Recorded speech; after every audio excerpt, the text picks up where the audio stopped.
morning and welcome to a spectacular African dawn. My name is Brent Smith. We have Andrew Francis on camera. We have Jamie and Bryan out in the other vehicle, and we have Geraldine and Nicola in final control, and we're on the search for the largest of Africa's big cats. So apparently at 1 a.m, a big thank you to Kevin Catfish, Ravi and Star, who saw the three Nkahuma ladies on the dam wall, and apparently they headed north. So I'm just checking carefully for tracks. I'm hoping they haven't gone straight into this block. I'm hoping they have decided to meander down the road to make our tracking a little bit easier. So far, no luck with tracks. I'm thinking they might have crossed on that hard ground behind us, straight through north into the block. We're going to check a little bit further down here. Jamie is checking the northern boundary, see if they've got that far. But an exciting sunrise safari ahead of us. Very, very exciting. And Jamie's just calling me on the game drive, so let's see what she's got to say. Standing by.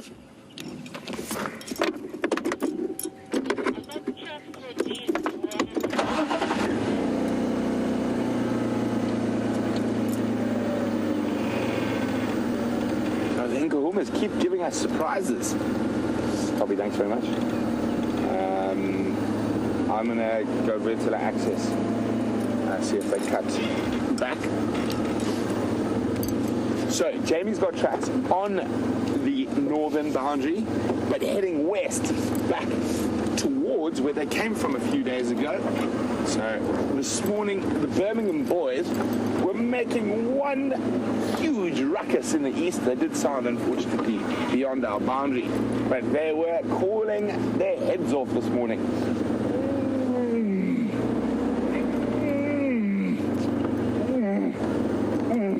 Now, there were actually more than one, so Andrew, to emulate, you need to call as well.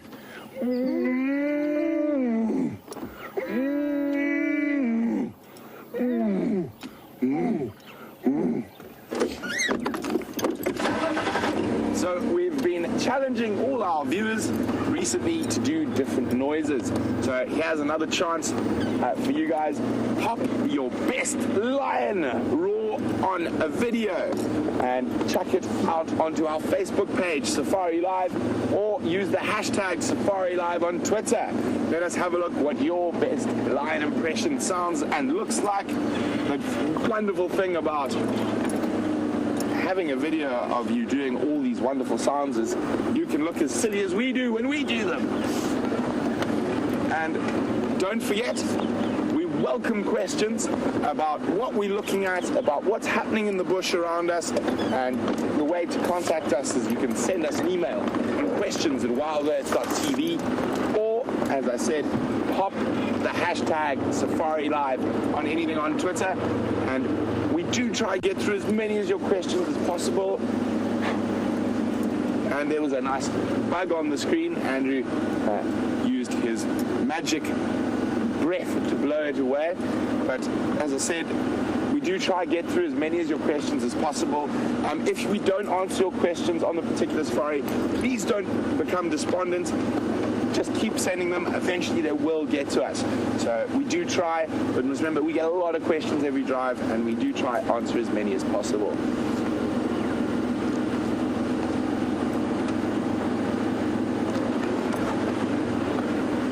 So while we try jump ahead of Jamie to try guess where the tracks are going, let's go back. Oh, let's actually not go back. Let's jump on with Jamie, who's hot on the heels of the Nkahuma pride.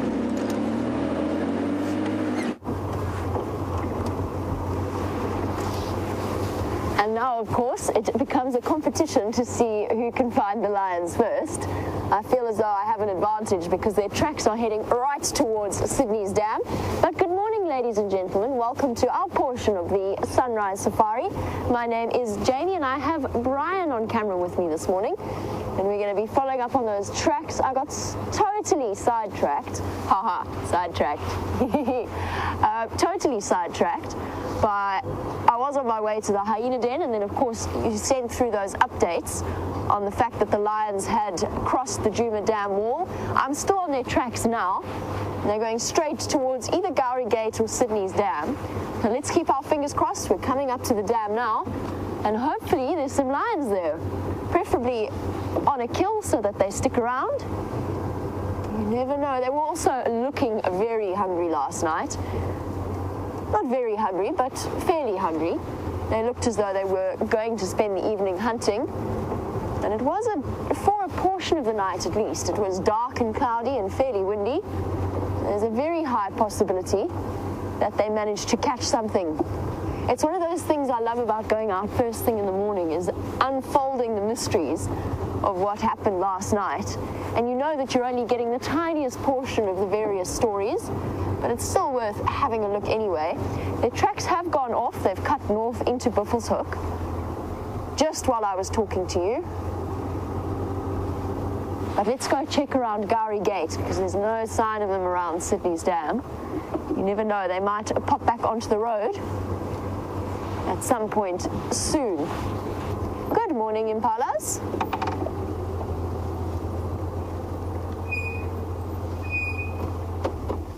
Lovely bachelor herd doing their morning stretches.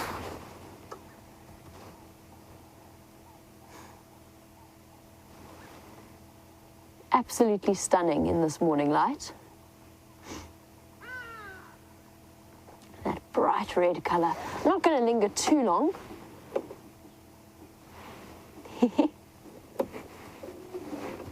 Quick scratch. And of course, an impala, to continue with our tracking story, an impala would be on the menu for those lionesses, but it would be basically a snack. Even for 3 over 100 kilogram lionesses, so close to 200 pounds, an impala like that doesn't stretch terribly far, so it's possible, but unlikely. Those Nkuhuma ladies, the females that we're tracking, seem to have a speciality in hunting buffalo, even when it is just the 3 of them. We're still missing, not necessarily, I don't know what happened last night if she rejoined, but there was 1 lioness missing from the group. We know that the 1 female, the 1 adult female, is mating with one of the Birmingham boys at Nkoro. And then we had 2 adult females plus a sub-adult sitting in a group yesterday afternoon on the sunset safari, all cuddled up together, approaching the afternoon in a very lazy manner. But that still leaves us missing 1, if my calculations are correct. There should be 4 adult females and 1 sub-adult female. It looks as though they might have crossed into Buffelshoek. I haven't seen their tracks since we started our introduction.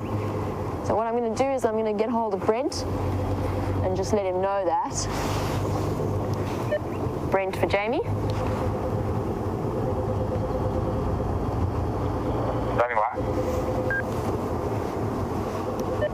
Brent, at least 1 set went off into Buffelshoek around just before Sydney's Dam. It doesn't look as though they've come back out onto the road. Copy that, so I'll keep checking access. Copy that. And you're getting a sort of a behind-the-scenes tour of the Sabi Sands. We're coming across to Gowrie Gate, where all of the guests enter. But it's very, very common for the ladies and gentlemen who man the gate to actually encounter or watch either lions or leopards or elephants walk past them. It's one of those magical things about working in the safari industry, no matter what aspect of the conservation industry you work in. You're always going to have those wonderful encounters. No sign of them crossing here. I suspect, ooh, that's a hyena, never mind. There's some hyena tracks on this reserve. There are some females that their feet are actually almost as big as lion tracks.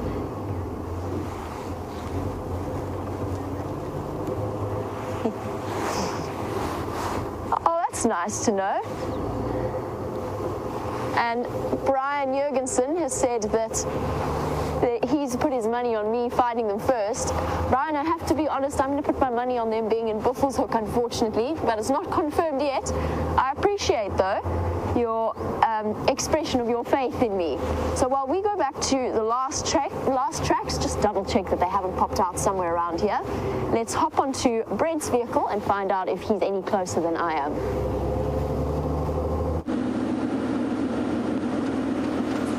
So it sounds like they might have possibly headed north, but here we've got some very distressed looking buffalo tracks running south.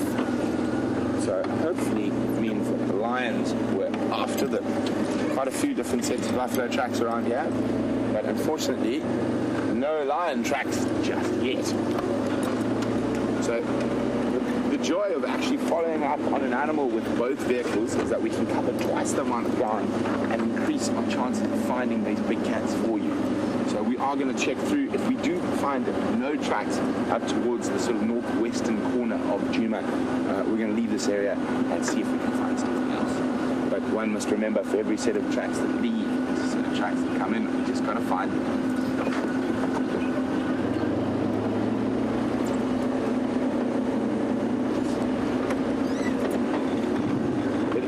Absolutely spectacular African dawn this morning, and definitely one of my favorite times to be out.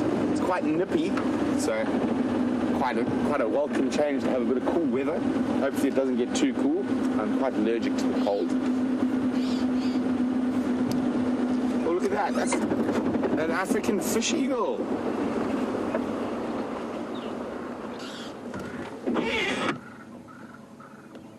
Moving off to find some water to go catch some catfish. There's a nice start to the bird list for the morning. Disappeared. It's disappeared.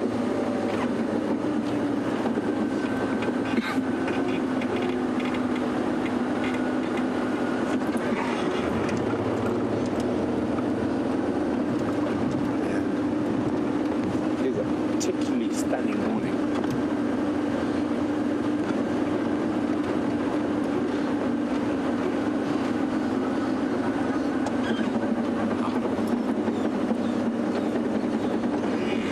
So Donna is saying, whose land is it? Whose land is it? It's mine, it's mine, it's mine. And that's her imitation of lions as taught by me. And for those of you who might be new, my grandfather and father, when we were small children living in the bush, taught us what a male lion says. So when he calls, he actually says, whose land is it? Whose land is it? It's mine, it's mine, it's mine. That is how we got taught as small children what a lion says.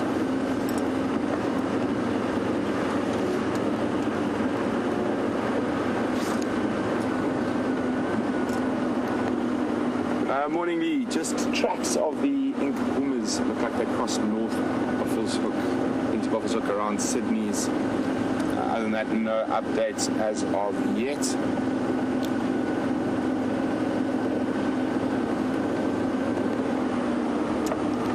In Kuma, in Ngala.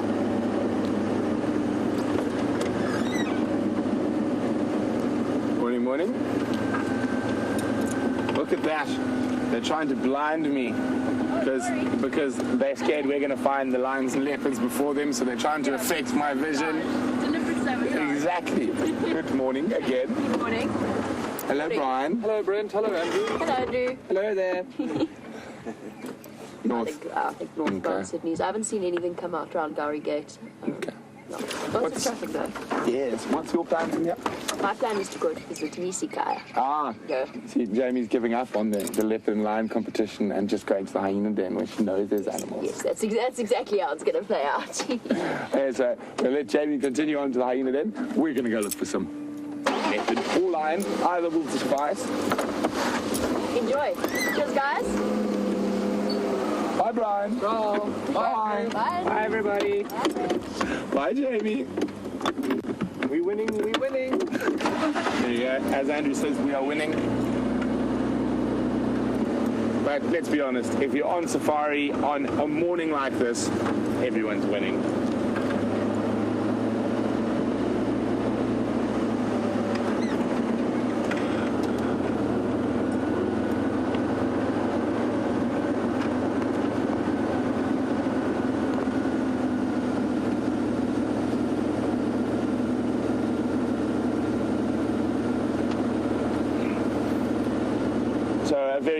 Safari Live. Welcome to Scott in Kingston, Wisconsin.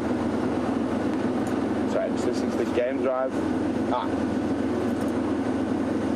But Scott says people in the North Americas hike with bells quite often to try let any animal ahead of them know. Oh, look at that! Now that is a wonderful, wonderful thing to see. And Scott, I will get to your. Now that is a particularly large elephant bull track. Scott, I'm going to get back to your question in a second, but just I'm going to show you how big this elephant bull is. So I'm not so good at US shoe sizes, but in the UK I'm a size 12 or 13, and look at that. So that's the back foot on top of the front foot. And this back foot is bigger than most elephants' front feet. So if I put my foot in it, it is literally 2 of my feet. And those are, so that's a size 24.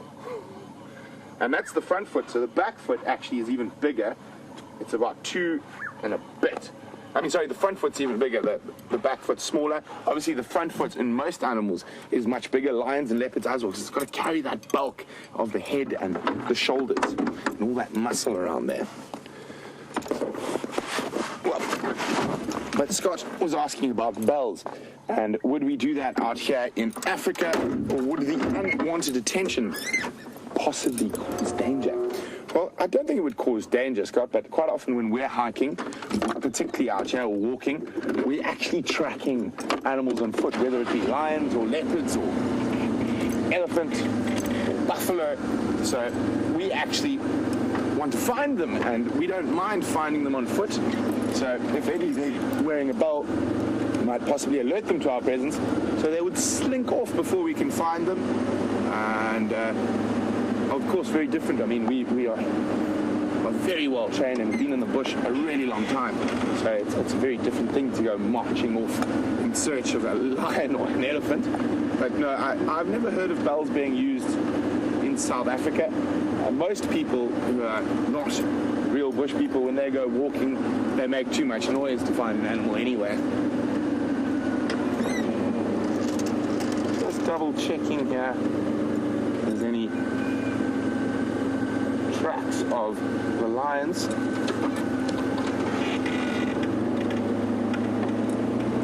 For some reason my ears have gone a bit quiet. There we go.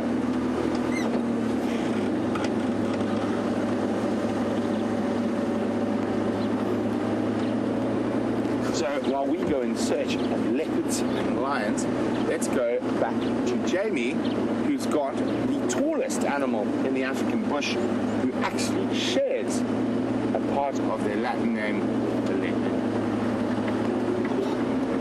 Bless you, Andrew.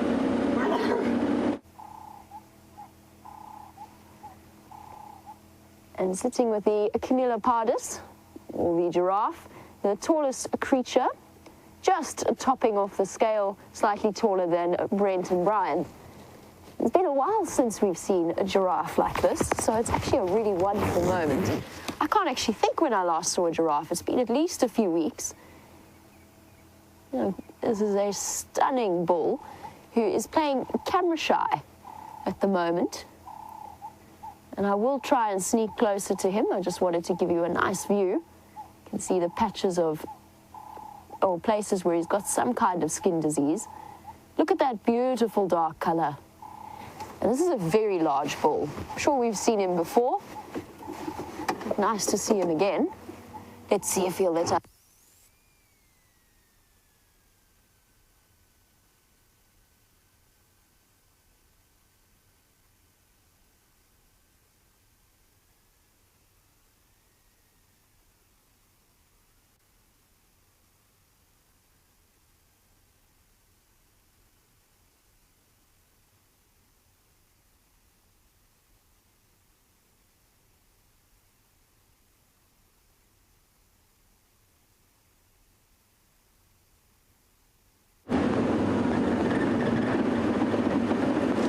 down the long road south. That is our western boundary. And we're just double checking to see if there are not any leopard tracks coming back to visit us. So as I said, if there's a track leaving, there has to be a track coming in. Just going slowly, checking. There's quite a lot of big animal paths here.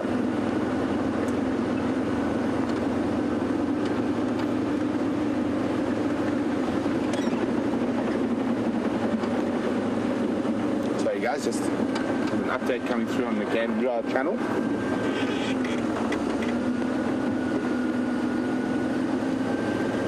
So last station, please go again.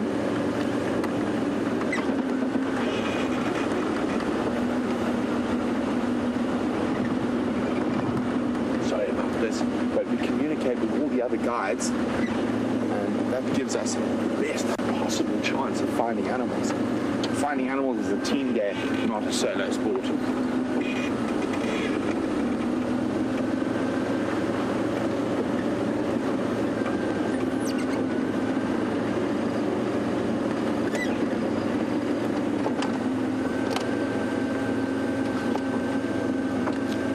Just checking down the road, it looks like there might be something there. Could just be a bush. And a bush it is.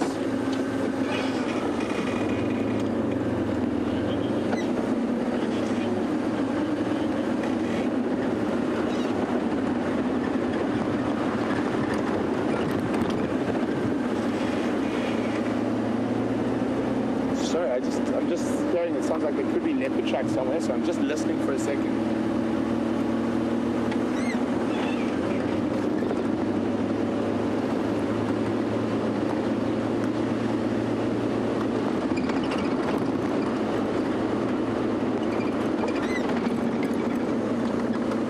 Okay.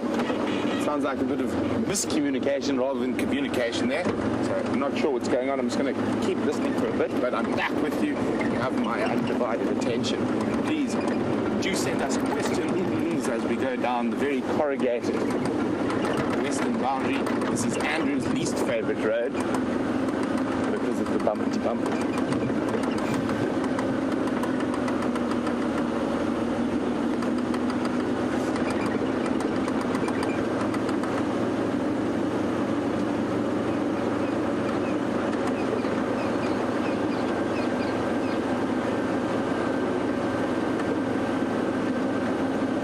Andrew, Bryan is wondering, did you ever get that gundwine? For those of you wondering what a gundwine is, it's the Zulu word for a rat. So a peba is a mouse, nice small little cute thing. A good one is a great grey hulking beast. It looks like a baby elephant that likes to run over Andrew while he's sleeping. Andrew, did you ever get it? It was too quick for me, the little bugger. And I hear, unfortunately, James Richard says he's only going to do his lion call if I do mine. I think I've done mine twice already. I think that's getting a little bit cheeky there. I think we've already done it twice. Now the ball is in your court, so to speak.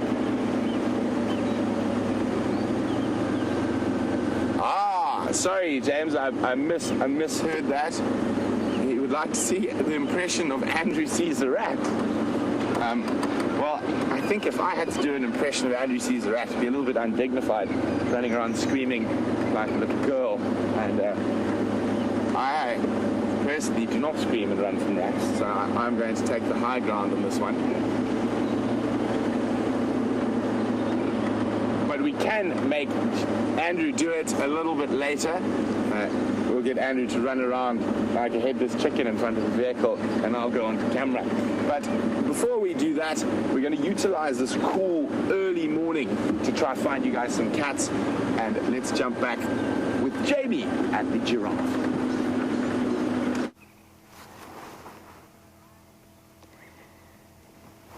Sorry about that, ladies and gentlemen. It seems as though the mic failed briefly, but it's okay. We're back up and running. Luckily, our giraffe is being incredibly obliging where he places his head. He essentially disappears behind the various knob thorns that he's hidden behind. There you can get a rough idea of that magnificent color of his. and the incredible size and strength of these animals, which we often underestimate. When we look at them, we forget that there's a good couple of hundred of pounds and kilograms there. Absolutely glorious in this incredible morning light. Let's see, since he has been not very obliging, I wonder if he's going to let me sneak closer, because we're only getting glimpses of his face from behind the trees. Look, there's an eye. You can see, just an interesting aside, yes, good boy. Yes, stretch for those top leaves. You can see all of those hooked thorns as he munches away. And you can see why it's so important for them to have those long eyelashes to protect their eyes. Doesn't bother him at all. Completely adapted to ignore the defense systems of the plant life out here. Munching away with those very nimble lips. And you can even beautifully see the bald patch on the top of the ossicones, or the horns.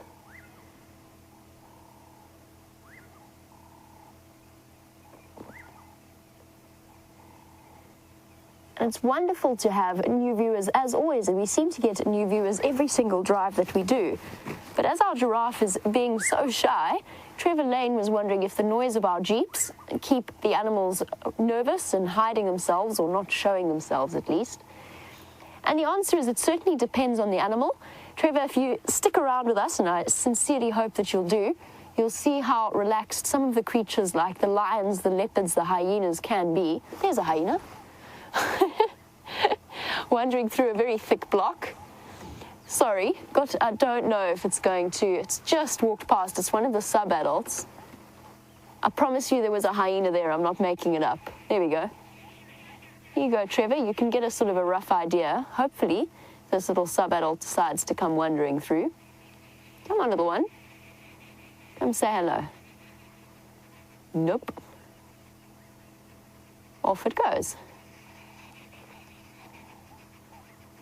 Cheers. We'll catch up with you later at the hyena den. They love this block. There's a couple of water pans around here that they love to go and lie in, particularly in the heat of the day. And something similar to what we were watching the 3 hyenas do last night, lying in the Djuma Dam. Extraordinary sighting that we had yesterday evening with the hyena calling right next to the car. But yes, to Trevor, just to let you know, and I'm going to try and sneak up on this giraffe. It depends on the animal, and it depends entirely on your approach to how they react to your vehicle. So if you drive straight at them, and it's more what you do. All of the animals in the Sabi Sands have had vehicles driving around them since they were born. Their parents have had vehicles driving around them since they were born. It's one of the wonderful things about working out here, is the fact that they are very familiar with vehicles coming through. But that being said, as with anything, we are driving in their home, and so it's very important for us to have respect for them.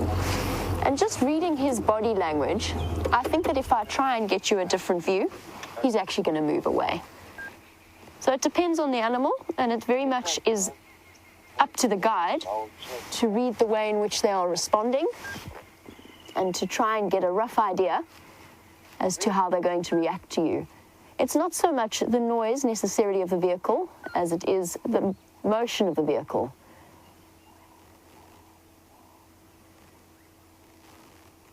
It's a pleasure, Trevor. I'm glad we could answer your question.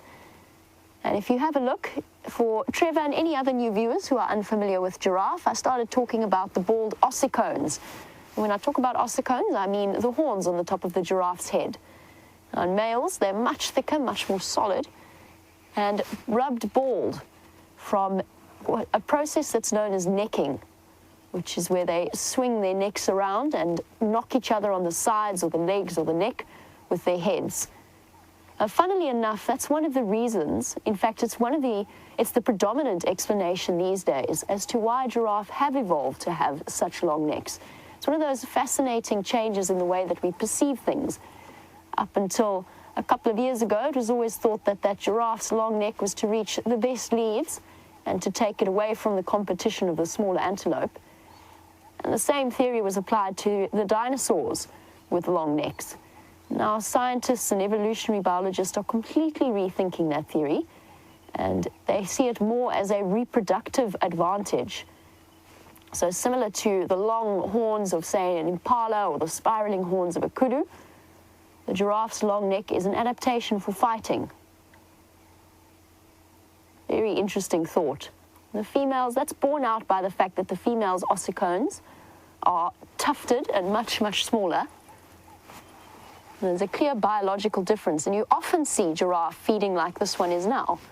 First of all, behind the trees, hiding away from us, but also just with its neck completely lowered. Very common. In fact, I would say more common to see them feeding in this manner than to see them feeding with their neck stretched right up, trying to get the best leaves possible. Now, this position that he's in, fascinatingly enough, although he is hidden from us, this position that he's in actually requires more work for him than his natural upright head position. And that's because all along the back of his neck is a huge tendon, a very, very powerful elastic tendon that holds the head up without the giraffe having to contract any muscles. And in fact, he has to contract his muscles to pull against that tension of the tendon to put his neck down. And you'll notice they don't do it for extended periods of time, particularly lowered below their chest height. There's enormous heart, perfectly adapted for being able to pump blood all the way up to that head. But it does come with its own disadvantages and systems of blood flow to help keep the blood in the brain when it's in that upright position. You can imagine the pressure that that heart has to produce in order to push blood all the way up the neck.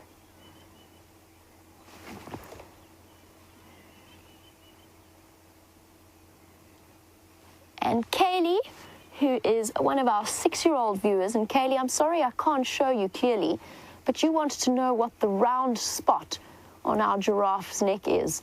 If he obliges us by coming out into the open, which he doesn't seem to want to, Kaylee, giraffe get lots of different kinds of skin diseases. Oh, there we go. Is that it there? Difficult to see in the sun, but they do get a wide range of skin disease, from a virus, and they sometimes get growths or polyps, and then to something similar to mange or some kind of fungal infection. And for some reason, giraffe in particular, I've noticed, giraffe and buffalo seem particularly predisposed. In other words, they get skin diseases more often than other animals. And it's just a little itchy raw patch, Katie. Something where the skin's not growing or the fur's not growing back, but nothing too dangerous for him, and it won't bother him too much. Just something that is naturally occurring, and he can't get any cream for his... It's essentially like eczema, Kaylee.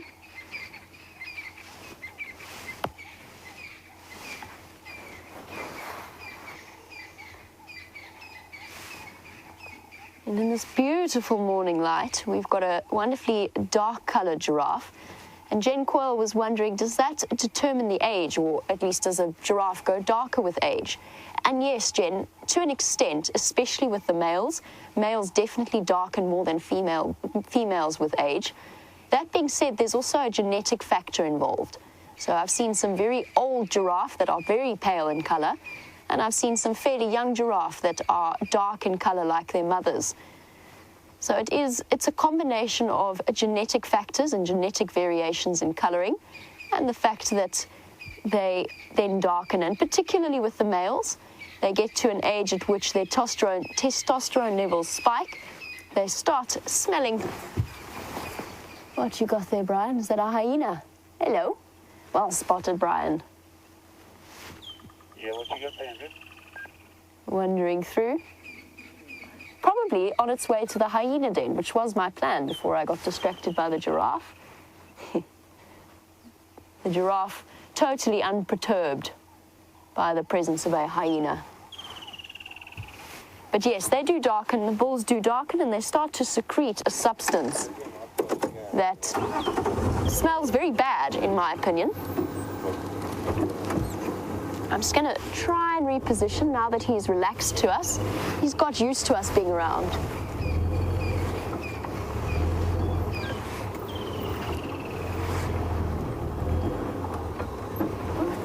Barbara's a regular viewer and has started to get familiar with our various giraffe.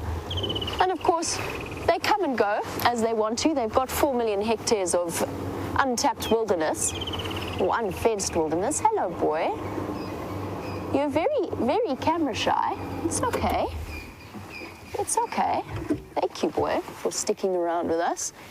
And Barbara wanted to know, is this the same male that we've tracked for a while, or followed the progress of, as he attempted to seduce a female with quite a young calf, and he was with her for a long time, a couple of weeks at least. Barbara, I don't think it's the same male. I think this one is slightly larger and slightly darker. And that male that was following the female had sort of star-shaped spots. It's amazing the amount of variation. This hasn't really helped us at all, has it, Bryan? He's still hidden. He's still completely hidden. Hey, boy. Just let my engine run for a bit.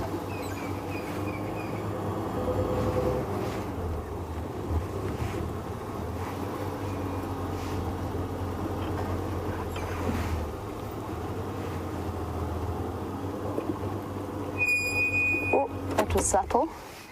There we go. Slightly different view of our giraffe. Luckily, he's nice and calm to our presence.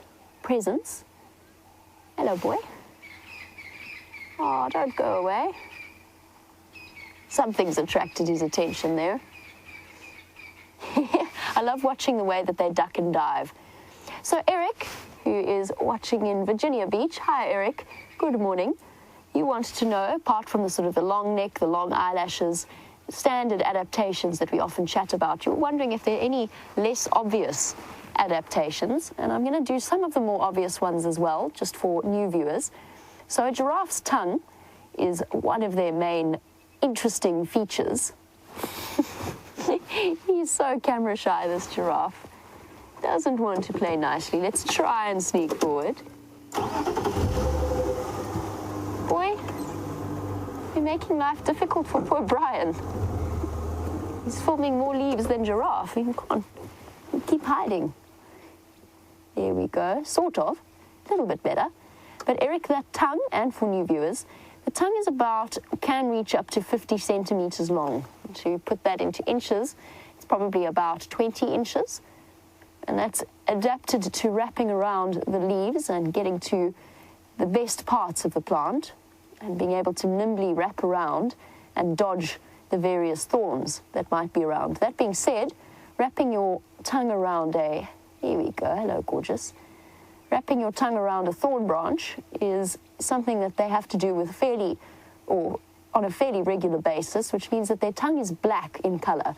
And the reason it's black is because it's impregnated with melanin. The dark pigment that causes freckles in people is actually a fairly tough pigment. That's why we get freckles. Or certainly with my sort of long way back Irish and Scottish heritage, it's certainly why I get freckles, because it's exposure to the sun and your body's attempt at protecting you. The melanin actually toughens the tongue and allows it to wrap around the thorny branches. So yes, the eyelashes, the position of the nostrils and their ability to close up so that they don't get spiked in the sensitive inner membranes of the nose. The ears positioned in the way that they are, just like all the other antelope species or any of the bovids, with independent movement. And he's gone again. This giraffe, I don't think, wants to be on camera, and I don't think we're going to be able to reposition to see him some more. But we'll just finish up the discussion about adaptations. The valve systems within the neck, in order to allow for blood flow to be pumped up, and then obviously as soon as that heart relaxes, those valves have got to be incredibly strong to stop the blood from flowing back down against the flow of the artery. In the huge 20-kilogram heart, if not larger in certain specimens, that's about, about 40 pounds, 45 pounds. Same number of vertebra as we have, so 7 vertebrae in the neck. But I mean, when we talk about a vertebra, it's that long. You know, that's just one vertebra in a giraffe's neck. So that's one of their adaptations. Carry most of the weight in the front of their body, huge lungs and huge heart, as I said, to all cope with the blood flow up into the brain. And then the tendon in the neck as an energy efficient way of holding up. You can just imagine now a giraffe skull, having picked up just a skull before that we found. That giraffe skull that I found once was probably in the region of about 12 kilograms, if not more. Definitely weighed at least a bag of flour, probably a little bit larger. Now that was just the skull. Imagine with all of the flesh, the muscle, plus the muscle of the neck, you get a rough idea of just how heavy that weight must be pulling downwards, which is why they've adapted to have that tendon running down the spine and down the back of the neck and attached, so that it essentially holds the neck upright. And it's fascinating to watch. I have found a giraffe before that had died of natural causes, and I went forward and I pulled the head down, so downwards as if it was bending its neck forwards, and then released it, and it shoots backwards.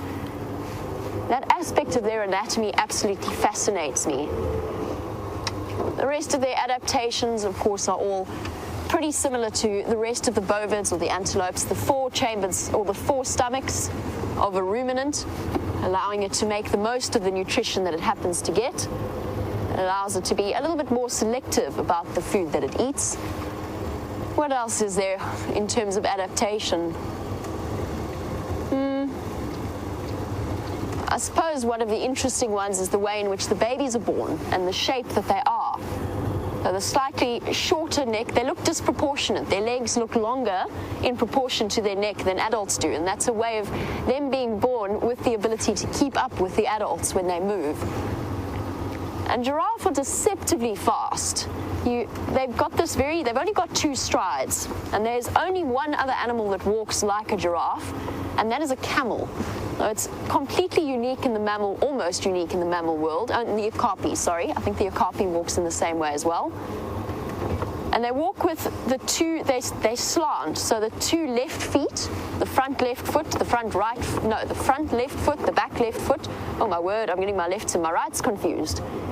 Those move simultaneously, and then the right side moves simultaneously. It's completely unique, and what that means is that giraffe can't trot. They can walk, which is fairly energy efficient, and they can cover huge distances, or they can run in a sort of sloping canter. And it's deceptively quick because it looks so gentle and smooth, but it's actually a very rapid movement. And I think we better speed up so I can go and visit the hyena den before it gets too hot.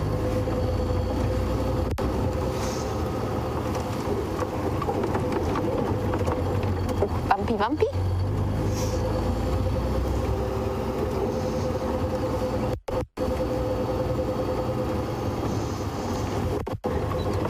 And to finish off with our adaptations in terms of basically being able, for all animals, essentially, but especially for giraffe and elephant, Kim was wondering, do they have special sort of strengthening within their throat or protective measures for when they eat thorns? It's more prominent in elephants. Elephants are less selective in the way that they eat. They grab full-on branches of thorns. I've seen them stick entire sickle bush branches in their mouths with spines about this thick. Giraffe are a little bit more delicate in the way that they feed. They can afford to be because they're ruminants. They've got those 4 stomachs, so they need less food for their body size than something like an elephant that only has 1 stomach and cannot afford to be as selective. An elephant just needs to constantly, and I suppose the best way to put it is it constantly needs to be shoveling food into its mouth because its digestive system is very inefficient in comparison. And there's different advantages to both systems. But for giraffe, they can afford to be a little bit more selective, and they can actually wrap their tongues around the branches and collect less in the way of thorns. But yes, they will eat thorns inevitably, and yes, their throats, like their tongues, are strengthened with melanin as well to prevent any kind of slicing of that very delicate, what in us is a very delicate membrane down the esophagus.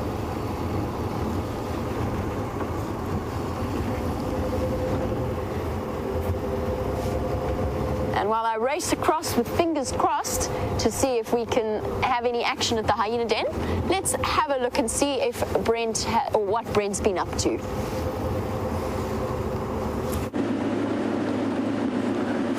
So, in your absence, Andrew and I have traversed the whole western boundary, the whole now southern boundary, and we're out at the eastern boundary. I've just got a report from Roy Arathusa that just beyond this rise, just outside our Traverse zone, there are 4 lioness from the Styx Pride.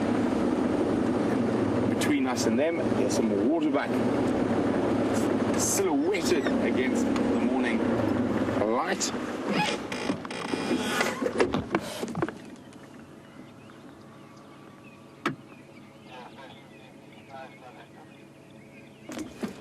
So look at that female waterbuck, very distinct shape. Lions right here, in front of the waterbuck. Well, obviously those lions have moved. Now, is this in Kahuma's or the Styx? Whoa. And suddenly, as my eyes adjusted to the light, I noticed something move in front of the waterbuck, and it was lions. Isn't that amazing? Look at that, lions and waterbuck. You can see the waterbuck taking very little notice of the lions. Now, I'm guessing this is the Styx Pride. Oh, look at that pronking coming through on the left. I stopped now. I've seen waterbuck do that often when faced with predators. This way, girls, this way.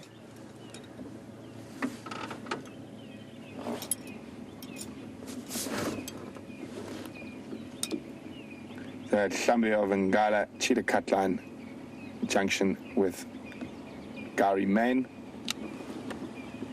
Let me just move. I'm blocking the whole road. And those lines have moved from where I heard they were. They've obviously come further towards us here. I'm just going to pop us in the spot. And look at that. Isn't that beautiful? With the lions and the waterbuck together there in that beautiful morning light. I think that definitely is worth a photograph. So if you hear a clickety-click, don't worry, it's not the vehicle braking, it is just my camera. And I hope you guys are getting some fantastic screenshots as well.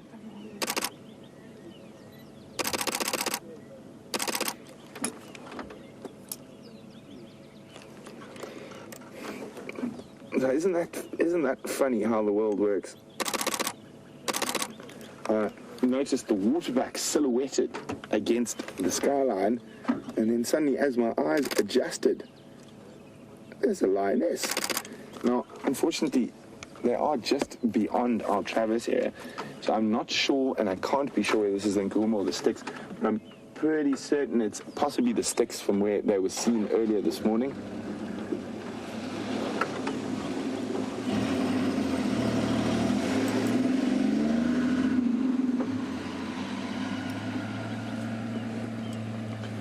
Lady Luga, welcome to Safari Live. With very sleepy kitties and waterbuck disappearing over the horizon. So Lady Luga is wondering, are they not going to chase the waterbuck? So quite often if lions have been spotted, they immediately give up the chase. They are ambush predators. The only animal they really tend to sort of harass once they've been spotted is buffalo.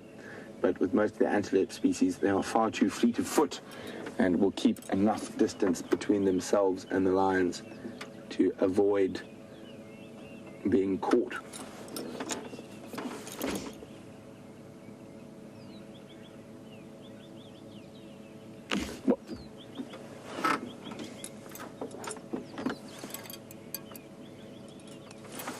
Well, that's the one thing about tracking. It's probably 20% skill and 80% luck. If you don't have tracks, you've just got to drive the areas that you're confident the animals might be, and sometimes they are right there.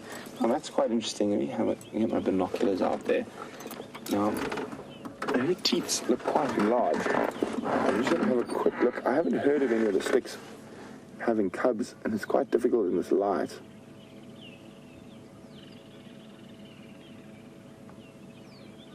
We'll find out from the other guides a little bit later whether any of the Styx have been recorded having cubs. It's quite a nice full belly by the looks of things. Is another reason why they wouldn't be out and after those waterbuck. They've obviously had a midnight snack last night.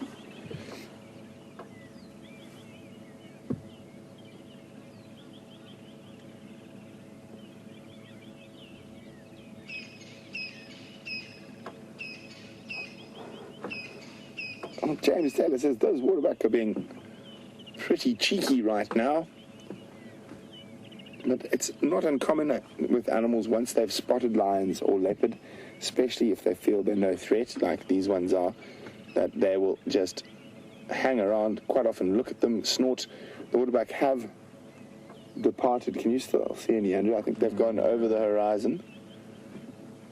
Well, we need to thank those waterbuck, because if I hadn't stopped because I thought the waterbuck silhouette was very pretty, I might not have spotted the lions because I was looking straight into the sun.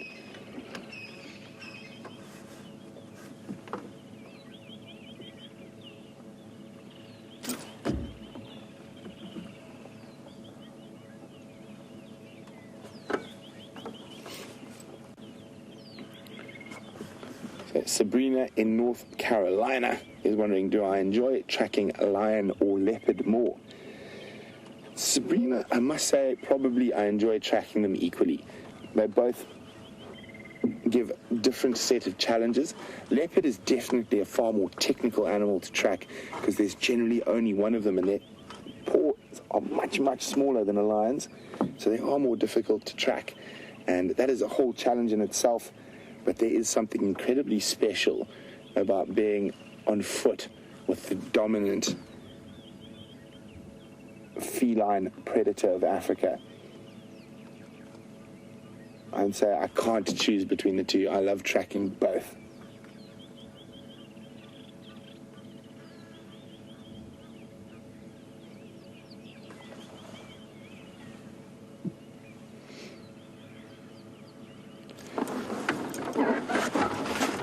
So Dale in Calgary is wondering where is the Styx' territory, and it's pretty much, that's quite, this area from the south of us here, they do come into Djuma, but very, very seldom very deep into Djuma, and we're right on our sort of south and eastern corner, but generally from here south almost all the way to the Sand River.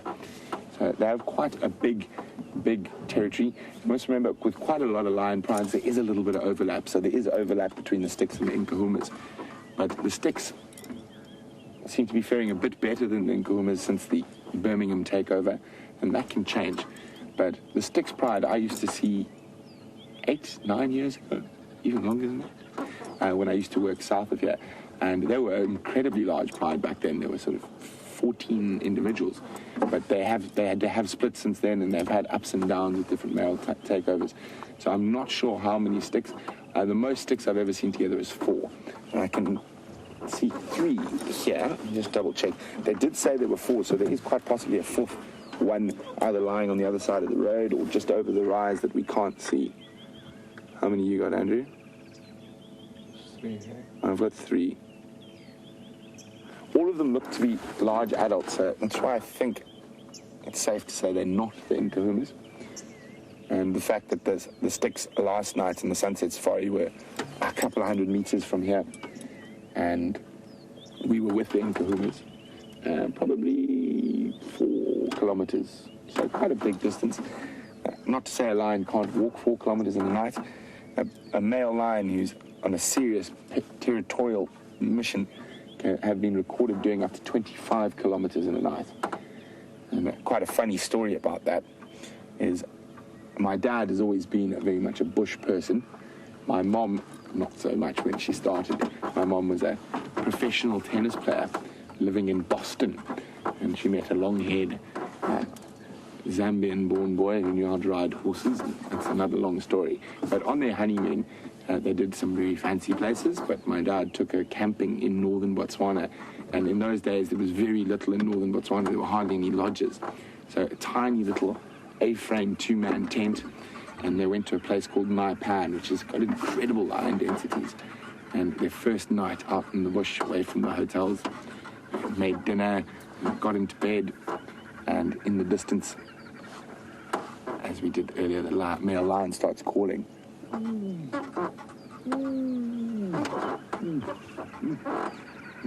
And I can even imagine it. Kevin, how far away is that line? Oh, I don't know. 4 or 5 kilometers. My mother lies down again. 2 minutes later. Kevin, How far does a lion walk in a night? Oh, he can walk up to 20 k's. Whoop, zip, out the tent, into the car, and she slept there for the first 2 days of camping and honeymoon.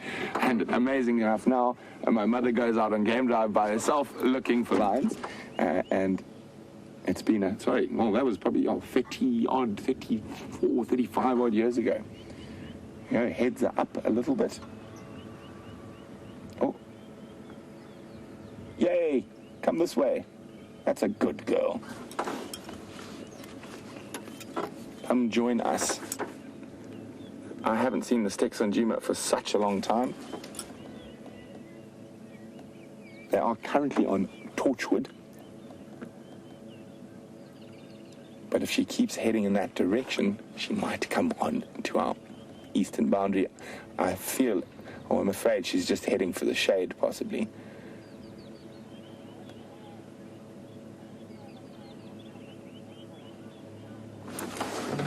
Sorry guys, I just got to be on the game drive second for it.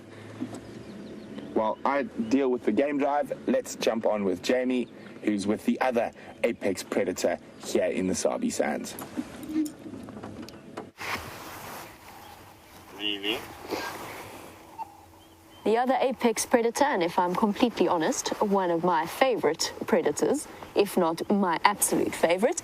And I know I'm not alone in that. We've got a couple of regular viewers who are spotted hyena crazy, just like I am. It's been a while since I've been at the den, so I'm actually very excited to be here and to see just how much they've grown in the space of probably a week since I was last here. Awesome. Look how big these little cubs are getting. Wondering to explore whichever individuals just arrived. Here's that little one. There's a hyena just out of where you can see it's hiding behind the tree. And that's where that sub-adult is going to investigate. And now that it's moved off, I can actually reposition to give you a nice view of the den. And you are in for a treat. For new viewers, I promise you there is not much cuter out there than the baby hyenas that we've been watching at this den. Getting big now. November's looking enormous and very spotty. The hyena cubs, when they're born, are pretty much brown or black in color. Let's see if we can get you a nice view. Good morning.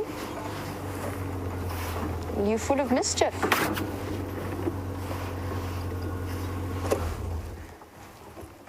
And there you go. You can get an idea of just how little, to carry on with the question from earlier, just how little the animals are affected by our presence in these kind of situations. We are so privileged to be able to watch, for example, Pretty, the adult female that's lying here with her cub. The cub is called November because it first made an appearance on television, probably one of the most famous hyenas in the whole world. That little cub, November, having breakfast. And as an only cub, or the sole surviving cub at least, plenty of access to high nutrient content milk. I'm so glad that they haven't moved. I was a little bit concerned they might have. It's been so long since I've come to visit this den site.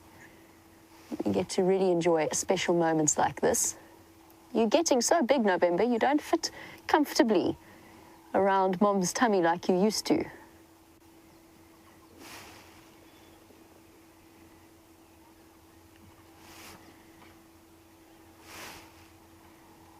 So Maggie, who's watching in Vancouver, you were wondering whether or not they've moved. And clearly the answer is no, thank goodness. It always takes us a little bit of time, unless we get very lucky, to relocate them once they do move. The nice thing is that they regularly rotate through known den sites. Now, for new viewers, the reason that they move from den to den is because eventually what happens, particularly with the younger cubs, is they will both urinate and defecate and then live in the holes in which they are born. And it starts to build up a parasite, or quite a high parasite content. The den starts to get very smelly. And obviously that's not entirely hygienic, and also can attract the negative attentions of, for example, something like a lion pride although I'm fairly certain that the lions know exactly where the hyena dens actually are. But yes, they then move, and the mothers will all shift their cubs, either by carrying them, or if they're sort of November's age, they'll be able to trot along beside mom. And the most fascinating social structure of, I think personally, one of the most fascinating social structures of any mammal. The only truly matriarchal system. Females are bigger, stronger, full of testosterone. Testosterone. Why do I keep doing that? Testosterone. Androgen and testosterone. Testosterone is not a word. So the high content of male hormones and a fascinating structure of hierarchy within the clan itself, all dominated by one top female and her offspring. And I'm fairly certain that the individuals that we're looking at are going to be high-ranking within this hyena clan. Pretty seems to be fairly well established within the clan itself. And you can see why she's called Pretty, although it's always useful just to give them names so that we're able to keep track of their movements. But she is one of the most attractive hyenas. Yeah, no worries. I'm right. There is this. So don't panic. Thanks very much.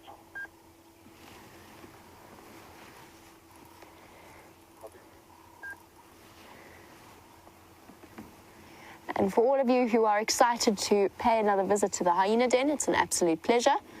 I cannot believe that Brent managed to win the lion competition this morning by pure luck. Pure luck, and I don't think it counts, because if you're looking at a waterbuck for 2 minutes before you spot them and you haven't tracked them, it definitely doesn't count. But speaking of Brent and the lions, let's find out what those lions are up to.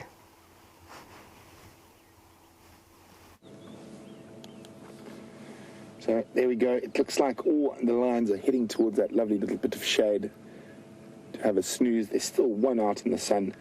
I was hoping they were going to move closer towards us, but they might do that or save that for the sunset safari. And Jamie's saying, I found the lions due to luck, not due to skill. Well, of course, it pays to be lucky. What can I say? There we go. She's doing a bit of cleaning. Anyway, I think there's quite a lot of skill in being lucky. What do you think, Andrew? Definitely. Yes. There's that saying, you make your own luck. And if that's the case, I'm quite good at it, I think, especially when it comes to the kitty cats. There we go. I think she's going to pop up and walk across to the other two in the shade quite shortly. So we're going to stay till she does that. And then if they are flat cat in the shade, we're going to move on to see if we can find the other big cat that's here. And hopefully some ellies as well. But I think we'll stay with these lions a little bit longer. I'm pretty certain she's going to get up and move to the shade. It does feel like someone's turned up the thermostat in the last 10 minutes or so. So where it was nice and cool lying out there, probably a little bit chilly so that we're catching some morning rays. Those morning rays have now become pulsating heat, and I think those lions are going to lie up in the shade here for the majority of the day. Be very interesting to see where they go from here. The closest water is almost directly behind them. They may have come from there already. I wonder where the fourth lioness is.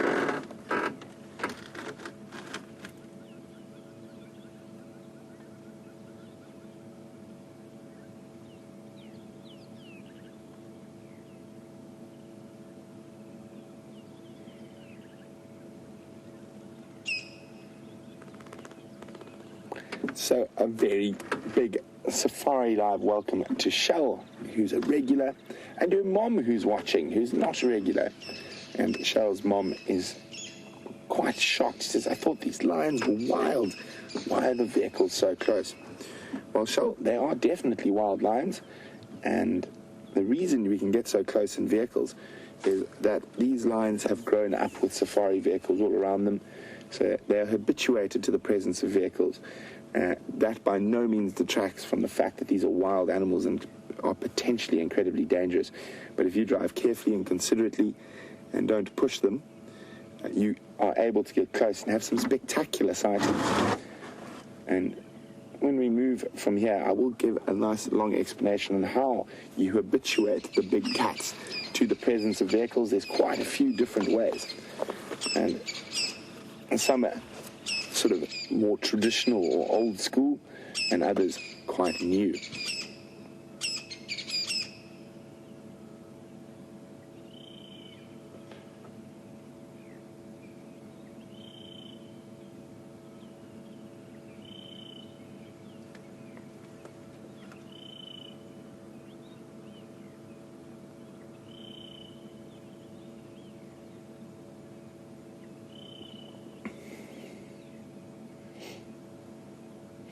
So James, Kim and Dory have been snapping away at some screenshots, and I think that lioness I said looked like her mammary glands were enlarged, but looks like she might be pregnant. As I say, I'm not going to gander a guess when I'm this far away from them. I'd like to have a look at her a bit closer before I guess, but it did look, even from this distance, like those mammaries were engorged.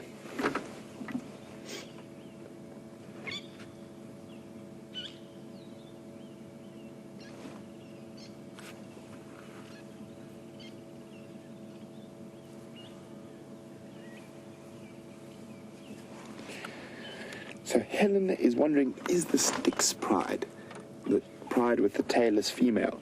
It's not, Helen, that is the Tsalala pride. The Tsalala pride, T-S-L-A-L-A, and that is named after an area in Londolozi to the south of us called Tsalala Pan, and Tsalala is the Shangaan word for a gardenia tree. Now, the Styx pride, how they got the name, there's quite a lot of different stories.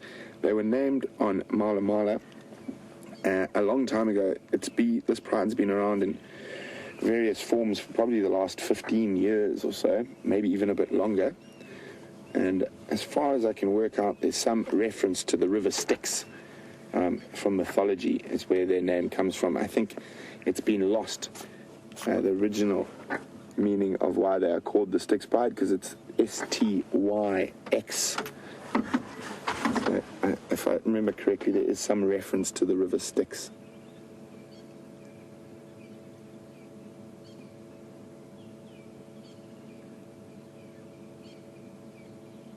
Well, she must have been colder than the other lionesses, because she seems to be really enjoying this African sun.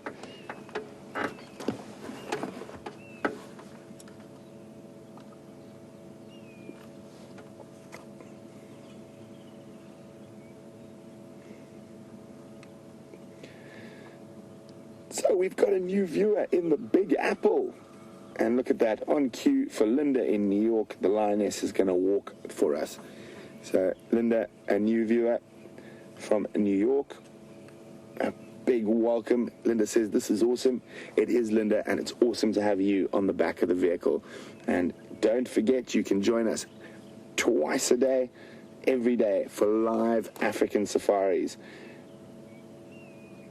And here we go, off to the rest of the pride. And a little bit of face nuzzling. And I think a flop will happen quite shortly. Oh, or maybe she's going to move. Nope, and flop behind the bush. So, isn't that wonderful? You literally never know what's around the corner here in the African bush. But we're going to leave these lions lying up there. We will come back and check on them later in the safari. But in the meantime, let's go see what else we can find. And also, let's jump on the back with Djuma and see what she's up to. Morning, doves.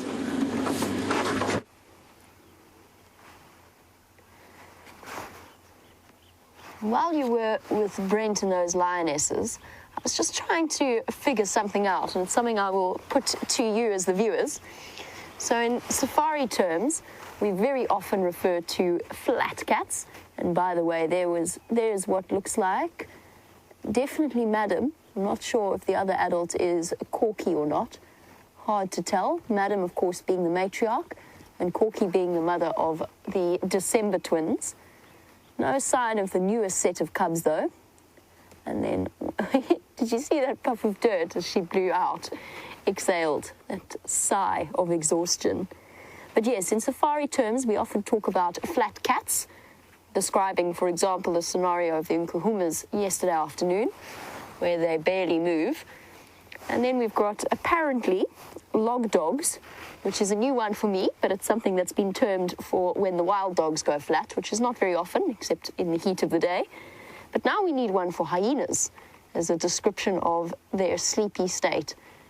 Not much rhymes with hyena. Doesn't work quite as well as flat cats or log dogs. I'm proposing an alliterative approach. Hyenas on hiatus. I had a good chuckle at my own wordplay there, although I think it's actually probably not as appealing as I thought it might be in my head. Hyenas on hiatus. But I'll put it to you guys, if you can think of any other good description. Any good description of a flat hyena in the shortest possible terms in a way that sounds as informative as flat cats. Jerry says we can improve on that. She's not fond of my hyenas on hiatus. Oh, there we go. I'll have to put it to you guys. I'm out of options. I'm out of thoughts. We'll have to figure out a term for flat hyenas.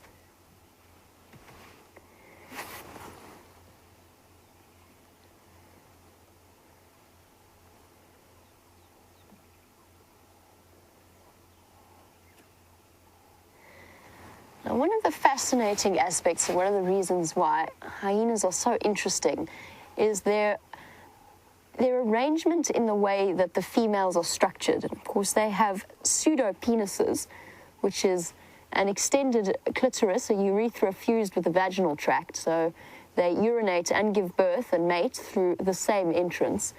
Very, very strange, very interesting structure, and one that is not really as well adapted to the natural processes of a female as it is in other mammals. They even have false testicles, which you can kind of see here on pretty, little bit extended.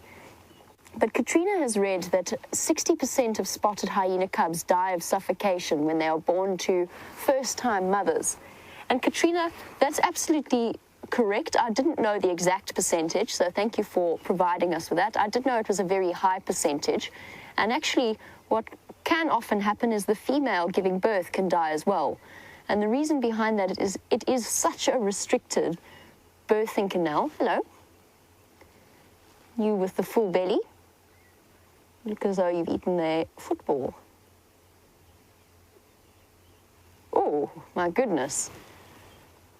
That hyena's been in a scrap. Injuries all across the bottom of its neck and across its backside. Now that could have come from several different options. It could have been from a fight with other hyenas, and I would guess that that hyena isn't particularly high ranking within this particular clan setup. It's wandered off. It's been separate the entire time, thought about approaching the rest of the clan and then moved off. Could also have happened during a hunt. And of course, spotted hyenas, despite their very undeserved reputation of being filthy scavengers, are, as Brent said, apex predators and more than capable of hunting their own food, which they do very regularly. It just depends on the area that you're in and the lion density as to the percentage that hyenas either hunt or scavenge. So it could have been an injury from that. The other option is an encounter with something like a pack of wild dogs.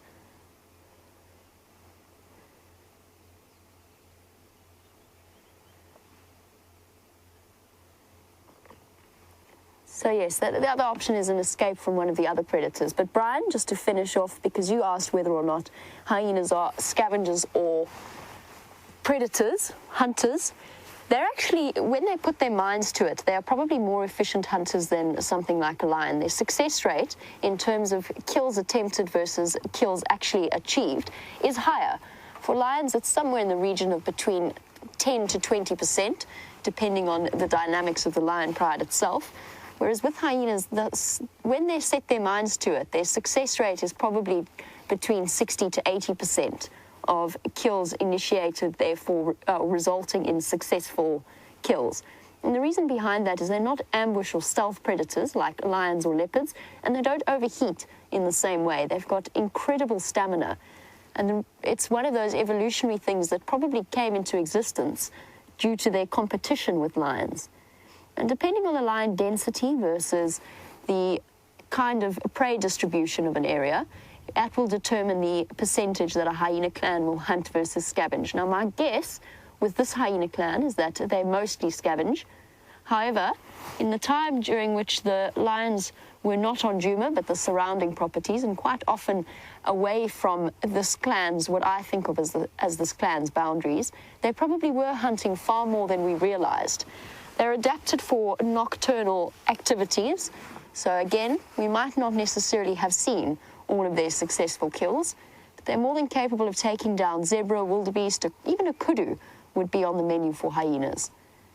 And just to finish off with Katrina's question as well, that evolutionary line that has led to that very strange arrangement in terms of the female's reproductive organs is also something that has been considered to be an adaptation because they were in competition with a social predator like a lion.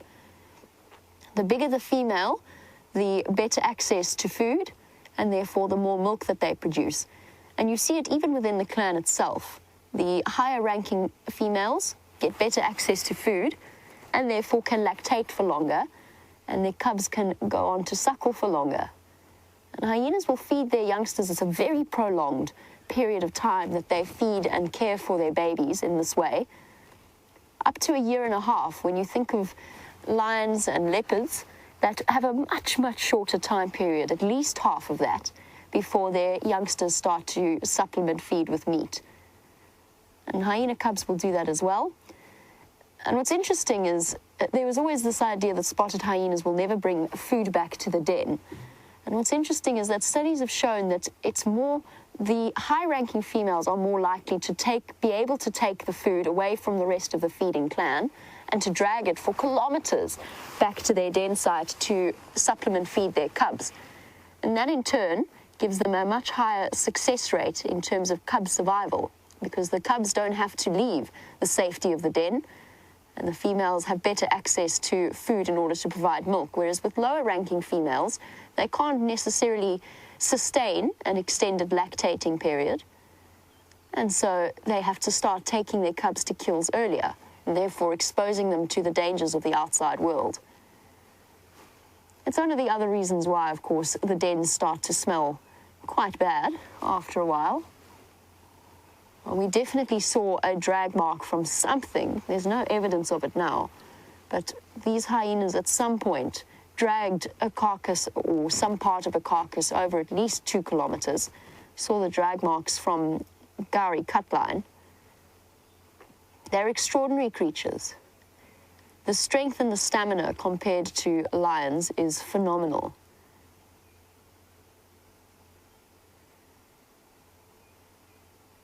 Just have a look at those incredible feet.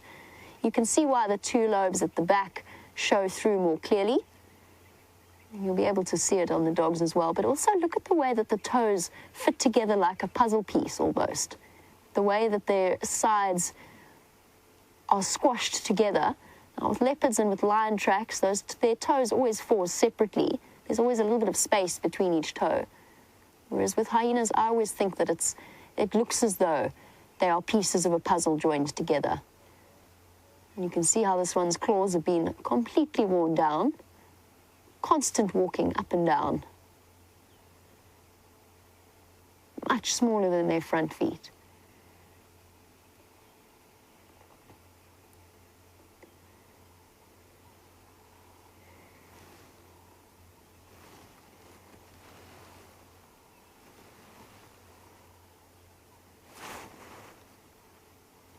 Oh, why didn't I think of that? I really thank you for all of your suggestions as to our description of flat hyenas. And from Jen and Lou and many, many others, you have suggested horizontal hyenas. I cannot believe I didn't think of that. That's quite shameful. How did my brain miss out on that option?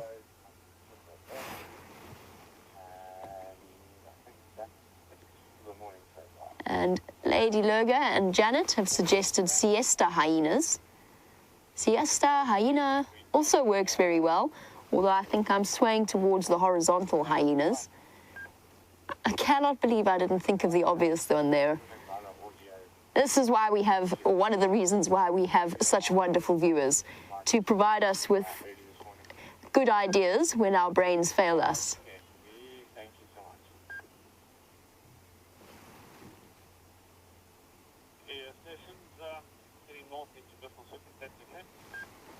Oh my word, the options are streaming in.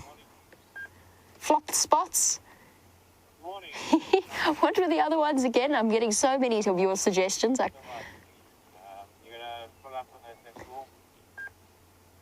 Whoopers at rest, I quite enjoy as well.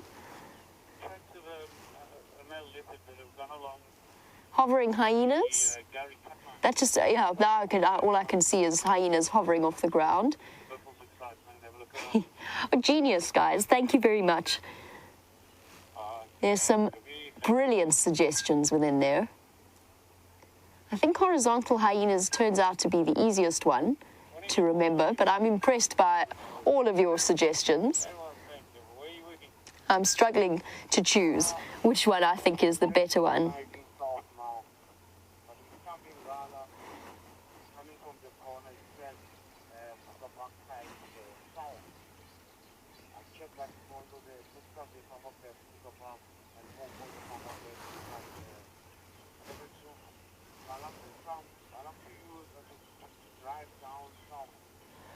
And my goodness me, Sandblaster, you've, I think, won the day there with your suggestions.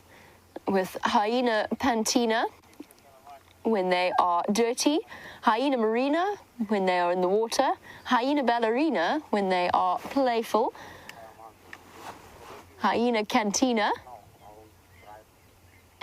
for when they are eating, and hyena arena when they are fighting. I'm pretty sure you just won the day with that. That's very impressive. Sandblaster, you have my full respect and a round of applause for that combination. Above and beyond the call of duty or my desperate plea for some brain power. Very, very impressed. So our horizontal hyenas, our flopped spots, whatever else we want to nickname them, or hyena on hiatus, which is my sad little suggestion. They are completely at rest, but at least it's nice to know that they are still at this active den site. I'm very grateful. I was anticipating a long and prolonged search for when they disappear before finding them again. The last time I found a hyena den was a couple of months ago, and it was purely by luck. After they disappeared for a long time, we happened to pull into an elephant sighting, and we were sitting just about to leave. It was with Liam, and a hyena just wandered onto screen and led us straight to the den. But we've got lots of different methods for re-finding them if they do decide to disappear. I hope, though, my personal hope is that they decide to go to a familiar den, one that we already know. Might make life a little bit easier.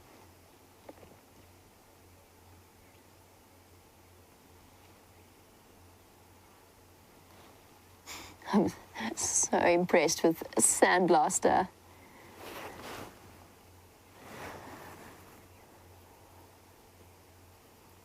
I think it is time for us to leave our wonderful hyena clan. We've got other wonderful things to go off in search of. It's always a tricky balance finding the amount of time, and personally I could spend quite happily all day sitting watching the dynamics of hyena dens. But I don't think that they're going to be up to terribly much anymore. It's starting to get warmer again.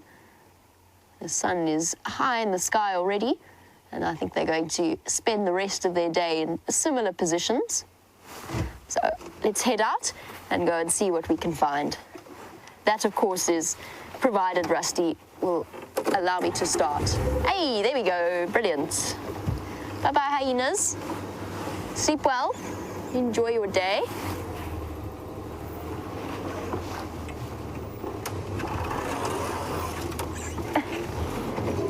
And as I said, the temperature's starting to rise already. And for our new viewer, Trevor Lane, you were wondering if it warms up fast here. And Trevor, depending on the weather, and it's been slightly cooler recently, much to everybody's relief, you are absolutely right. It warms up incredibly rapidly. So sometimes by 7 o'clock in the morning, and I think we are approaching 7 o'clock, the temperature will already start topping out at about 30 degrees centigrade, which is around the late 80s to early 90s in Fahrenheit. If I convert quickly in my head, I have to confess my Fahrenheit Celsius conversion is not always entirely up to scratch. But it can get really, really warm. I'm still in my jacket, but that's only because I haven't quite had the opportunity to take it off yet.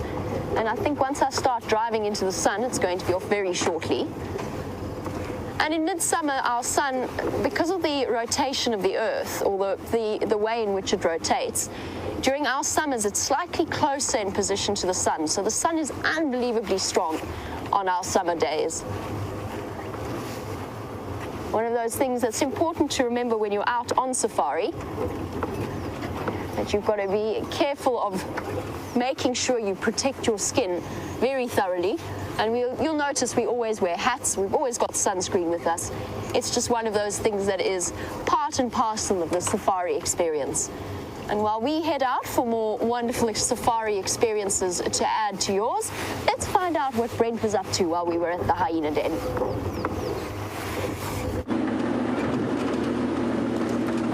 So we're busy checking the northern sectors of Djuma Game Reserve for any sign of tracks. It could be tracks of wild dog, it could be leopard, it could be cheetah. There is what is left of the Buffalo's Hook waterhole, bone dry.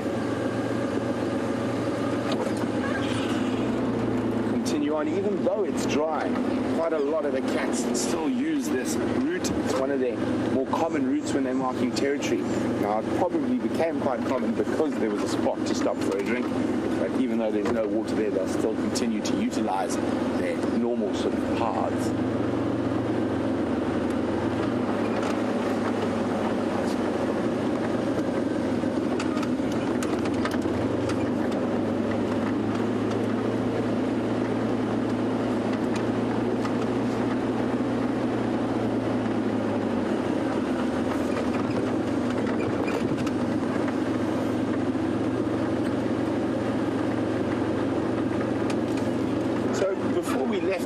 I said when we came back, I was going to give you a bit of a more in-depth discussion on how to habituate big cats to the presence of vehicles. Oops, sorry, that's spiderweb.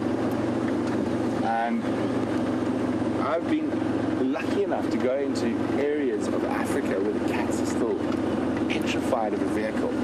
Now, they don't have an instinctive response to a vehicle. A vehicle's only been around for just over 100 years, so there's no response like they have to the upright bipedal figure of man, which is another predator. During the day, I must be careful, they're dangerous. Just either move away or warn them to go away. At night, he's not so dangerous, he's food. But with a car, they don't have that instinctive response. It hasn't been in their ecosystem for long enough to warrant an instinctive response. So, like with a lot of new things, quite a lot of animals are quite nervous of them, and it does take time to habituate them. I think the fastest I've habituated lions to a car, let it take a bit longer, is about 3.5 months, from literally them running into the distance to being able to sit sort of 20 meters away from them. Even then, not 100% relaxed, but still relaxed enough to have a really lovely viewing from the vehicle. So often it's quite a painstaking process. So say, for example, the lions were on top of that crest ahead of us there. So over there, it's quite far away, probably maybe 400 meters, would you say, Andrew? Yeah, 300, 400 meters. 300, 400 meters. So if I spotted lions and I was in an area where they were not used to vehicles and they often ran away, I would stop here at about 300, 400 meters. And I'm pretty sure they're going to be able to see me from that sort of distance. And I would start talking quite loudly because of the distance, but also keeping my voice really, really calm. And probably for the first 7 or 8 or 9 times, I would try to keep distance. Sometimes, depending, reading their body language, you can actually try closer. So for the first sort of 10 times, you keep distance, and eventually they get used to you at that distance, and they don't run away, and they just relax. And then after that, we would go a little bit closer. So the next time, for the next week or 2, we would suddenly stop 50 meters closer and 50 meters closer. And a lot of people think, oh, you should be quiet. Not really. I believe you should actually talk, get them used to the sound of the voice and the sound of the vehicle. Look at that, flying straight at us. It was a levalance. Cuckoos are going to land.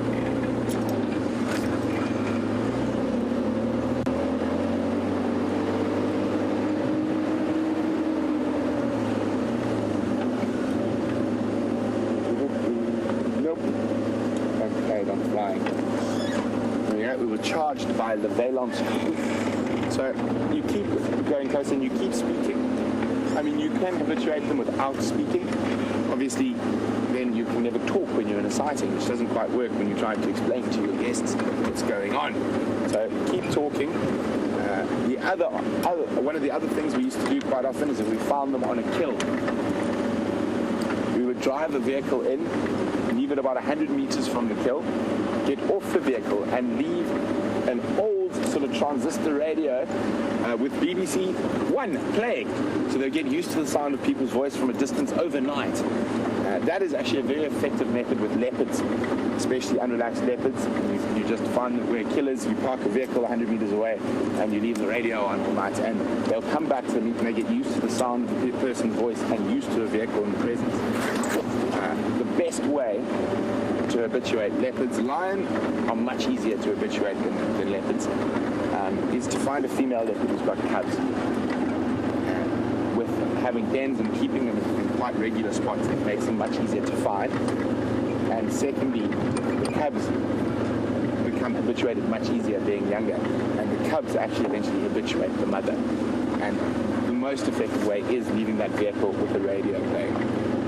Most of all, it's just time, a bit of patience, and knowing animal behavior, learning to read when they're uncomfortable. If they're uncomfortable, move back, start again. And it is possibly one of the most rewarding things I've ever done in my life, to habituate big cats to the presence of people. One of the funny ones is hyenas don't ever seem to need habituation to the same degree. They habituate much faster. Far more versatile and adaptable.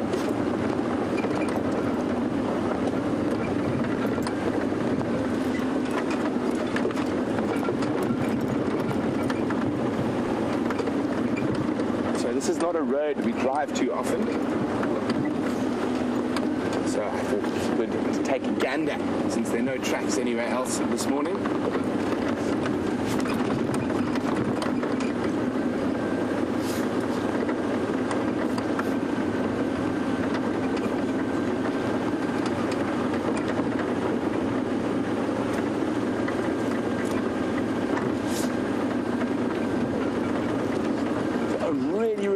Question from JD, who asked, would there be any advantage in using an electric vehicle to go on safari?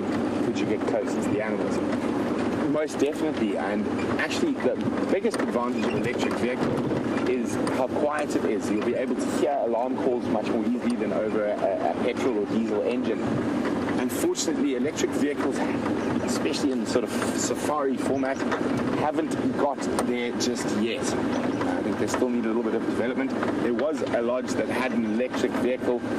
I'm not going to say which lodge, but it actually blew up while charging. So they haven't quite developed the right type of electric vehicle. But I definitely feel the future of safaris is definitely electric vehicle. Just being able to travel with almost no noise would be absolutely